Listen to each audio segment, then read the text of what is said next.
Hi friends, welcome to our channel. இன்றைக்கி நம்ம இந்த வீடியோவில் எல்லாருக்கும் ரொம்ப ரொம்ப பிடிச்ச நம்ம இந்த ரோட்டு கடையிலலாம் வாங்கி சாப்பிட்ற மசாலா பூரி, அப்புறம் காளான் மசாலா, பானிபூரிலாம் வீட்டில் ரொம்ப ரொம்ப ஈஸியாக செய்யலாம். அந்த வீடியோ தான் இன்றைக்கி நீங்கள் பார்க்க போகிறீங்க. ஃபர்ஸ்ட்டு மசாலா பூரி எப்படி செய்யலாம் அப்படிங்கிறத பார்க்கலாம். ரொம்ப ரொம்ப ஈஸி தான். ஒன்ஸ் வீடியோ பார்த்துட்டிங்கன்னா அடிக்கடி செய்வீங்க. 1 கப் அளவுக்கு பட்டாணியை ஊற வச்சு எடுத்துருக்கிறேன். நான் ஈவினிங் செய்கிறதுக்கு காலையில் ஊற வச்சுருக்கேன். ஒரு உருளைக்கிழங்க தோலை சீவிட்டு இப்போ இது ரெண்டையுமே நம்ம நல்லா வேக வச்சு எடுத்துக்கணும். ஒரு 5 விசில் வச்சோன்னா நல்லா நமக்கு வெந்துடும். இது கூட கொஞ்சமாக உப்பு மட்டும் சேர்த்துருக்கிறேன். மீதி உப்பு நம்ம கிரேவி செய்யும்போது சேர்த்துக்கிடலாம். இப்போ அது நல்லா வேகட்டும். கொஞ்சம் வெங்காயம், தக்காளி, புதினாலாம் நமக்கு கொஞ்சம் வதக்கணும். அதுக்கு ஒரு பாத்திரத்தில் கொஞ்சமாக ஆயில் சேர்த்துக்கோங்க. ஒரு பெரிய வெங்காயம் கட் பண்ணி சேர்த்துருக்கிறேன். இது கொஞ்சம் லைட்டாக நம்ம வதக்கிக்கிடலாம். ஒரு வெங்காயத்துக்கு ஒரு தக்காளி எடுத்துக்கோங்க. இதே சைஸில் ஒரு தக்காளியும் குட்டி குட்டியாக கட் பண்ணி இதனோடய நம்ம சேர்த்துக்கலாம். இஞ்சி பூண்டு பேஸ்ட் இருந்துச்சுன்னா டைரெக்டாக பேஸ்ட்டு சேர்த்துக்கலாம். இல்லைன்னா ஒரு 2 துண்டு இஞ்சி, ஒரு 4-5 பல் பூண்டு சேர்த்து இது கூட நல்லா நம்ம வதக்கிக்கிடலாம். அப்புறம் ஒரு கையளவுக்கு புதினா தான் நல்ல ஒரு ஃப்ளேவர் கொடுக்கும். புதினா ஒரு கை அளவுக்கு எடுத்துக்கிடணும். பாதி கையளவுக்கு நம்ம கொத்தமல்லி இலைகள் எடுத்துக்கணும். கொத்தமல்லி இலை பாதி அளவு தான் இருக்கணும். இப்போ நல்லா வதக்கிட்டு ஆற வச்சு அரைச்சி ரெடியாக எடுத்து வச்சுக்கிடலாம். இப்போ நம்ம குக்கரில் சூப்பராக பட்டாணியும் உருளைக்கிழங்கும் நமக்கு வெந்திருக்கும். நல்லாவே வெந்துட்டு இப்போ நம்ம இதை ஃபுல்லாக மசிக்க வேண்டாம். ஒரு பாதி அளவு பட்டாணி முழுசாகவே இருக்கணும், மீதி தான் மசிக்கணும். இப்போ நல்லா வெந்துட்டு அதனால் ஒரு மத்து வச்சு நீங்கள் பாதி பட்டாணி மட்டும் மசிச்சுக்கோங்க. ஒரு பக்கமாக மட்டும் நம்ம மசிச்சுக்கலாம். உருளைக்கிழங்கு மசிச்சுக்கலாம். இந்த அளவு பட்டாணி நமக்கு தெரியணும். உருளைக்கிழங்கும் கொஞ்சம் லைட்டாக வெளியில் தெரிகிற மாதிரி இருந்தால் போதும். இப்போ எல்லாமே ரெடியாக இருக்குது. கிரேவி செய்கிறதுக்கு ஸ்டார்ட் பண்ணலாம். எண்ணெய் காஞ்சதும் கொஞ்சமாக சோம்பு, ஒரு அன்னாச்சிப்பூ, ஒரு கல்பாசி சேர்த்துருக்கேன். கல்பாசி சூப்பராக ஃப்ளேவர் கொடுக்கும் நமக்கு. ஒரு 2-3 கிராம்பு சேர்த்துருக்குறேன். இது கொஞ்சமாக நமக்கு வதங்கினதும் அரைச்சி வச்சுருக்கிறோம்லாம் வெங்காயம், தக்காளி, இஞ்சி பூண்டு, அப்புறம் புதினா, கொத்தமல்லிலாம் அந்த பேஸ்ட்டு இதனோடய நம்ம சேர்த்துக்கிடலாம். கொஞ்சம் ஒரு 2 நிமிஷம் மட்டும் இந்த ஆயிலே நம்ம வதக்கிக்கிடலாம். இது கூட நம்ம இப்போ மசாலாலாம் சேர்த்துக்கலாம். ஒரு 1/4 ஸ்பூன் அளவுக்கு மஞ்சள் தூள். காரத்துக்கு நான் அன்றைக்கி மீடியமாக காரம் போதும் அப்படிங்கிறதுனால நான் மிளகாய்த்தூள் ஒரு ஸ்பூன் எடுத்துருக்கிறேன். உங்களுக்கு இன்னும் காரம் அதிகமாக தேவை அப்படின்னா அந்த தக்காளி வெங்காயம் வதக்கும் போதே 2 பச்சை மிளகாவும் சேர்த்து வதக்கிக்கோங்க. 1 ஸ்பூன் அளவுக்கு கரம் மசாலா, ஒரு 1/4 ஸ்பூன் அளவுக்கு ஜீரகத்தூள் கண்டிப்பாக சேர்த்துக்கணும். இல்லைன்னா சீரகத்தை இந்த வெங்காயம் தக்காளி வதக்கும் போதே ஒரு 1/2 ஸ்பூன் ஜீரகத்தை அதனுடைய சேர்த்து வதக்கி அரைச்சிக்கோங்க. இப்போ நம்ம ஆல்ரெடி வேக வச்சு மசிச்சு வச்சுருக்கிற உருளைக்கிழங்கு பட்டாணி சேர்த்துடலாம். இப்போ கிரேவி கொஞ்சம் தண்ணியாக இருந்தால் தான் நல்லாயிருக்கும். உருளைக்கிழங்குலாம் போட்டிருக்கிறதுனால கொதித்து வற்றி வரும்போது சீக்கிரம் கெட்டி ஆயிரும். அதனால் தண்ணி கொஞ்சம் அதிகமாக வச்சு நல்லா கொதித்து கரெக்டாக இந்த அளவுக்கு வர மாதிரி இப்போ பார்க்கும்போது நமக்கு இந்த அளவுக்கு இருந்தால் தான் நமக்கு சாப்பிட்றதுக்கு நல்லாயிருக்கும். இப்போ சூப்பராக நமக்கு ரெடி ஆகிட்டு லாஸ்ட்டாக ஒரு அரை லெமனை புழிஞ்சு விட்டுருக்கேன். அவ்வளோதான். கிரேவி சூப்பராக வாசனையாக நல்லா ரெடி ஆகிட்டு உப்பு காரம்லாம் இந்த டைமில் நீங்கள் செக் பண்ணிக்கோங்க. நல்லா வற்றி வந்ததும் நம்ம ஸ்டவ்வை ஆஃப் பண்ணிட வேண்டியதான். இப்படி கடையில் கார்ன்ஃப்ளெக்ஸும் நமக்கு பானிபூரியுமே கடையில் விற்கிறாங்க. இதை நம்ம வாங்கி வச்சுக்கிட்டோன்னா எப்பப்போ தேவையோ அப்பப்போ ஆயிலை போட்டு பொரித்து எடுத்துக்கிடலாம். நமக்கு அமௌண்ட்டு கம்மியாக தான் இருக்கும். கார்ன்ஃப்ளெக்ஸ் அரை கிலோவே 25 ரூபா. அதே மாதிரி பானிபூரி பாக்கெட்டும் 25 ரூபாய்க்கே கிடைக்கிது. இது மாதிரி வாங்கி நல்லா பொரித்து வச்சுக்கோங்க. இப்போ எல்லாமே ரெடியாக இருக்குது. இந்த பானிபூரி மட்டும் பொரிக்கும்போது நல்லா கொஞ்சம் கலர் வர்ற மாதிரி பொரித்து எடுக்கணும். நல்லா ஒயிட் கலரில் உடனே எடுத்துட்டோம்னா ஆறுன அப்புறம் சுருங்கிரும். அதனால் நல்லா மொறுமொறுன்னு வர அளவு பூரி பொரிப்போம்ல அது மாதிரி பொரித்து எடுத்துக்கோங்க. ஒரு 2-3 பூரிகளை உடச்சதுக்கப்புறம் ஒரு கரண்டி நம்ம மசாலா இதை ஊற்றிக்கலாம். கிரேவியை ஊற்றிட்டு கார்ன்ஃப்ளெக்ஸ் கொஞ்சம், அப்புறம் இன்னும் கொஞ்சம் 2-3 பூரி நம்ம இது கூட உடச்சி போட்டுக்கணும். அதுக்கப்புறம் திருப்பியும் நம்ம இந்த கிரேவி நல்லா நிறையா ஊற்றினோம் அப்படின்னா சாப்பிடும்போது சூப்பராக இருக்கும். நல்லா ஊறி சூப்பரான டேஸ்ட்டில் நமக்கு இருக்கும். அவ்வளோதான், நல்லா சூப்பராக திருப்தியாக நம்ம சாப்பிட்லாம். ரொம்ப சூப்பரான டேஸ்ட்டில் இருக்கும். வீட்டில் உள்ளவங்களுக்கு எல்லாருக்கும் ரொம்ப ரொம்ப பிடிக்கும். கண்டிப்பாக இன்றைக்கி ஈவினிங்கே செஞ்சு பாருங்கள். நெக்ஸ்ட்டு எல்லாருக்கும் ரொம்ப பிடிச்ச ரோட்டு கடை காளான் மசாலா தான். ரொம்ப ஹெல்த்தியாக சூப்பராக நம்ம வந்து வீட்டில் செஞ்சுக்கலாம். முட்டைக்கோசும் காளான் மட்டும் இருந்தால் போதும், செஞ்சு அசத்திடலாம். வாங்க எப்படி செய்யலாம் அப்படிங்கிறத பார்க்கலாம். அளவுக்கு நான் முட்டைக்கோஸ் எடுத்திருக்கேன். இதே அளவுக்கு தான் நம்ம வந்து மஷ்ரூமும் எடுத்துக்கலாம்.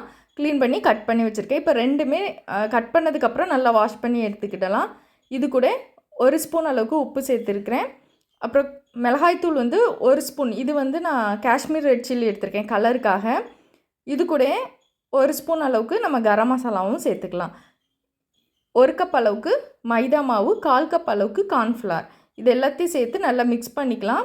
நம்ம இந்த வெஜிடபிள்ஸ் வாஷ் பண்ணும்போதே கொஞ்சம் தண்ணி இருக்கும், அதனால் ஃபஸ்ட் மிக்ஸ் பண்ணிவிட்டு அப்புறம் தேவைப்பட்டுச்சுன்னா லைட்டாக மட்டும் தெளிச்சிட்டு நம்ம வந்து பிசைஞ்சு வச்சுக்கலாம். ஊற வைக்கணும் அப்படின்னு எந்த அவசியமும் இல்லை. ஸோ கொஞ்சம் ஆயில் இருந்தால் கூட போதும். ஆயிலை நம்ம பொரிச்சு எடுத்துக்கலாம். சின்ன சின்ன பீஸாக போட்டு உருண்டையாக போடாமல் கொஞ்சம் தட்டி போட்டிங்கன்னா சீக்கிரம் வெந்துடும். ஈஸியாக நமக்கு வந்து வெந்துடும். எல்லாத்தையுமே நம்ம வந்து இதை மாதிரி பொரித்து தனியாக எடுத்து வச்சுக்கிடலாம். இது ஆறுனதுக்கப்புறம் குட்டி குட்டியாக நம்ம வந்து கைட்டே நம்ம பிச்சு வந்து ரெடி பண்ணி வச்சுக்கலாம். இப்படி சாப்பிட்டாலும் ரொம்ப சூப்பரான டேஸ்ட்டில் இருக்கும். இப்போ பாத்திரம் ஹீட் ஆனதும் ஆயில் சேர்த்துக்கலாம். 1 டேபிள் ஸ்பூன் ஆயில் சேர்த்துக்கிறேன். நான் ஆயில் நம்ம மஷ்ரூம்லாம் பொரிச்சதுக்கு யூஸ் பண்ண ஆயில் தான் நான் சேர்த்துருக்குறேன். இது கூட 2 வெங்காயம் கட் பண்ணி சேர்த்துருக்குறேன். இது நல்லா வதங்கணும். வதங்குற கேப்பில் 1 டேபிள் ஸ்பூன் அளவுக்கு கார்ன்ஃப்ளவர் வந்து 1 கப் தண்ணியில் நல்லா கரைச்சி நம்ம ரெடியாக வச்சுக்கலாம். இது நல்லா வதங்கினதுக்கப்புறம் 1 ஸ்பூன் இஞ்சி பூண்டு பேஸ்ட்டு நல்லா வதக்கிக்கிடலாம். 1/2 ஸ்பூன் அளவு மல்லித்தூள், 1/4 ஸ்பூன் ஜீரகத்தூள், 1/4 ஸ்பூன் கரம் மசாலா. உப்பு வந்து ஆல்ரெடி நம்ம பொரிக்கும் போது நான் அந்த மசாலாவை கூட சேர்த்துருக்கோம். எக்ஸ்ட்ரா வந்து இந்த வெஜிடபிள்ஸ்க்கு மட்டும் கொஞ்சமாக மட்டும் உப்பு சேர்த்துக்கலாம். நல்லா 2 தக்காளி, மீடியம் சைஸ் தக்காளி 2 வந்து அரைச்சி இதனுடைய சேர்த்து பச்சை வாசனை போகணும். போனதுக்கப்புறம் நம்ம கரைச்சி வச்சுருக்க கார்ன்ஃப்ளவர் மாவு சேர்த்துக்கலாம். இப்போ வந்து லோ ஃப்ளேமில் வச்சுட்டு மிக்ஸ் பண்ணிக்கலாம். அப்புறம் நம்ம பொரித்து வச்சுருக்கிற காளான் முட்டைக்கோஸ் சேர்ந்ததை உள்ளே போட்டு ஒரு 5 to 6 மினிட்ஸ் நல்லா நம்ம லோ ஃப்ளேமில் வச்சு குக் பண்ணோம் அப்படின்னா நல்லா நமக்கு வந்து சூப்பராக ரோட்டு கடையில் வாங்கி சாப்பிட்ற அதே டேஸ்ட்டில் காளான் ரெடி ஆயிரும். இந்த டைமில் டேஸ்ட் பண்ணி பார்த்துக்கோங்க. புளிப்பு காரம் எதுவும் கம்மியாக இருந்துச்சுன்னா சேர்த்துக்கலாம். இப்போ நம்ம தக்காளி அரைச்சி ஊற்றுனதுக்கு பதில் டொமேட்டோ சாஸ் கூட நம்ம சேர்த்துக்கிடலாம். சூப்பராக இருக்கும். ரொம்ப ரொம்ப நல்லாயிருக்கும். ஒரு டைம் நீங்கள் உங்கள் குழந்தைங்களுக்கு செஞ்சு கொடுத்தீங்கன்னா அடிக்கடி செஞ்சு கொடுக்க சொல்லுவாங்க. அவ்வளோ ஒரு சூப்பரான டேஸ்ட்டில் இருக்கும். உங்களுக்கே ரொம்ப ஆச்சரியமாக இருக்கும். நீங்களும் செஞ்சு பாருங்கள். நெக்ஸ்ட்டு வந்து பானிபூரி தான். ரொம்ப இன்ட்ரெஸ்டிங்காக இருக்கும் செய்கிறதுக்கு. நம்ம குழந்தைங்களோட சேர்ந்து செய்யும்போது நல்லா என்ஜாய் பண்ணி செஞ்சு சாப்பிட்லாம். ரொம்ப ரொம்ப ஈஸி, சீக்கிரமாக செஞ்சிடலாம். ஃபஸ்ட் அதுக்கு வந்து நம்ம அந்த புதினா போட்டு செய்கிற தண்ணி நம்ம ரெடி பண்ணிடலாம். 1 கப் அளவுக்கு புதினா எடுத்துக்கோங்க. எந்த அளவு புதினா எடுக்கிறோமோ அதே அளவில் பாதி அளவு வந்து நம்ம கொத்தமல்லி எடுத்துக்கிடணும். 2 சின்ன துண்டு இஞ்சி, அப்புறம் கொஞ்சம் காரம் நல்லா கொஞ்சம் அதிகமாக இருந்தால் தான் நல்லாயிருக்கும். அதனால் நான் ஒரு பெரிய பச்சை மிளகாய் எடுத்துருக்கேன். இந்த மிளகா நல்லா காரம்னால குட்டியாக இருந்துச்சுன்னா 2 எடுத்துக்கலாம். அப்புறம் 1/2 லெமன் எடுத்துக்கிடுறேன். இப்போ இதை வந்து ஒரு மிக்ஸி ஜாரில் சேர்த்து நம்ம அரைக்க போகிறோம். ஆல்ரெடி நான் வாஷ் பண்ணி தான் வச்சுருக்கிறேன். இந்த இலைகள்லாம் சேர்த்துக்கிறேன். இது கூடயே 2 துண்டு இஞ்சி, இந்த பச்சை மிளகாவும் சேர்த்துக்கிடலாம். ஒரு 1/2 லெமன் மட்டும் சேர்த்துக்கிறேன். உப்பும் இதனுடைய சேர்த்துட்டு நம்ம நல்லா மையாக அரைச்சி எடுத்துக்கணும். தேவைப்பட கொஞ்சமாக தண்ணி ஊற்றி நல்லா நம்ம அரைச்சி எடுத்துக்கலாம். இப்போ நான் நல்லா அரைச்சி எடுத்துட்டேன். இதில் கூட கொஞ்சம் தண்ணி ஊற்றி நம்ம இதை வந்து வடிகட்டிக்கிடணும். கொஞ்சமாக இருந்தால் போதும். நம்ம அது 3 மடங்கு அளவுக்கு நம்ம வந்து தண்ணி சேர்த்துக்கிடலாம். இது கொஞ்சம் தண்ணியாக இருந்தால் தான் நமக்கு நல்லாயிருக்கும். அதனால் வடிகட்டிட்டு எக்ஸ்ட்ரா தண்ணி நம்ம சேர்த்துக்கலாம். இப்போ நல்லா வடிகட்டிட்டேன். திக்காக இருக்கும், அதனால் நல்லா தண்ணி சேர்த்துக்கிறேன்.